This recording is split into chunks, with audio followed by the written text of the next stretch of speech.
Tom Dillon, the Lifetime Liberal, and today is Monday, January 9th, 2016. The title of this rant will be Deficits Matter Again. Part of it is from Dr. Paul Krugman's article in the New York Times on the same day. Let's go back to 2010. Our good friend Paul Ryan, the blue-eyed Beelzebub, and many, many others, especially in the House, the Senate, Fox News, screaming, yelling about the deficit. The deficit was so bad. They were speaking about it in apocalyptic terms. They were comparing us to Greece. Needless to say, we weren't remotely close to Greece. We had our own sovereign currency. We're 1,000 times more powerful, strong a nation economically as Greece, etc.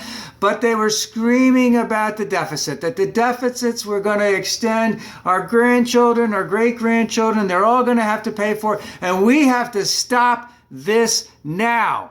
Now remember, Paul Ryan, Mitch McConnell, and anyone who's in the House and Senate today, who were in the House and Senate from 2001 to 2008, voted for every single one of Bush's, let's just say, the raising of the debt ceiling without question. Then all of a sudden, when Obama gets in the office, oh my God, we have this terrible dilemma, that deficits matter and that we've got to do something about it.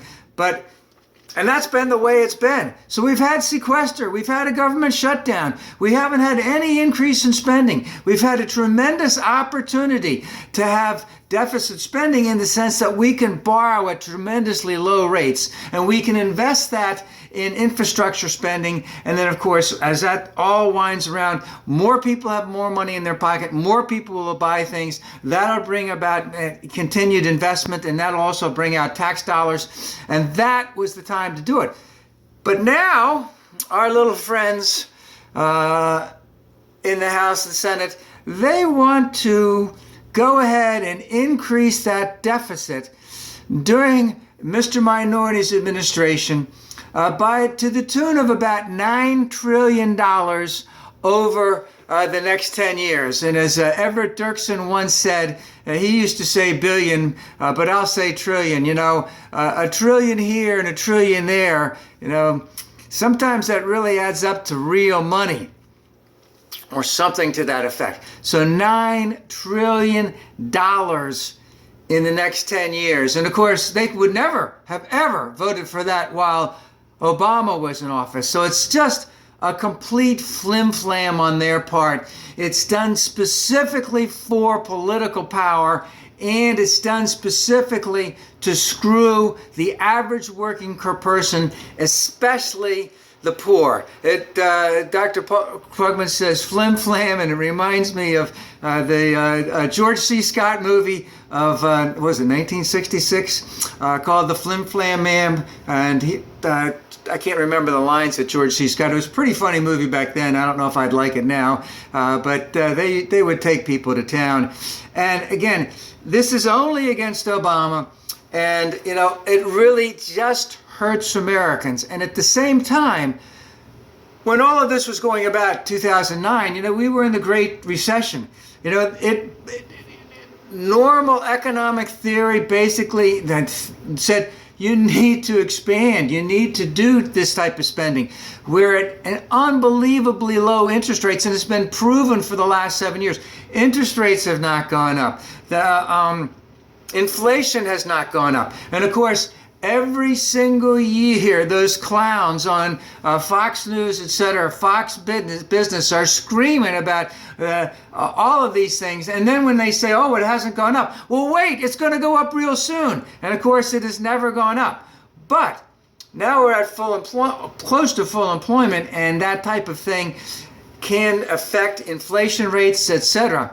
But what is the answer by Mr. Beelzebub and his minions? It's we need to basically cut taxes on the rich, which again will only make the rich richer and only make the poor poor, because when there isn't enough revenue coming into the United States government, then what are they going to do? Well, we've got to cut out Medicare. We've got to cut out Medicaid. We've got to cut out Social Security. We've got to cut out SNAP, because we can't raise taxes in any way, shape, or form. And of course, those taxes to the rich, they're going to pay for themselves.